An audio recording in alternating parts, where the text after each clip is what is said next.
મોદી કેબિનેટમાં સ્થાન મેળવતાની સાથે જ કેન્દ્રીય જળ સંપત્તિ મંત્રી સી.આર. પાટીલ સક્રિય રીતે પોતાના વિભાગનું કામ શરૂ કરી દીધું છે. સૌપ્રથમ તેમણે સુરત ભીમરાડ ગામ દયાળ વિલા ખાતે વોટર હાર્વેસ્ટિંગ પ્લાન્ટનું લોકાર્પણ કર્યું હતું.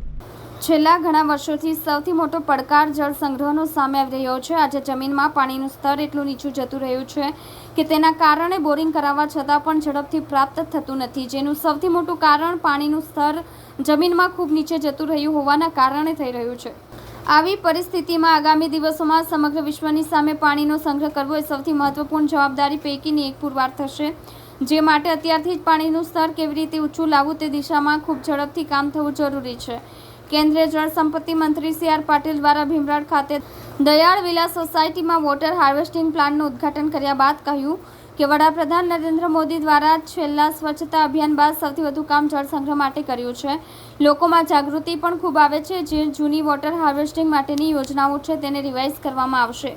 હાલ અત્યારે કેન્દ્ર સરકાર, રાજ્ય સરકાર, કોર્પોરેશન અને સ્થાનિક પ્રતિનિધિઓની ગ્રાન્ટમાંથી વોટર હાર્વેસ્ટિંગ પ્લાનનું આયોજન કરવામાં આવી રહ્યું છે.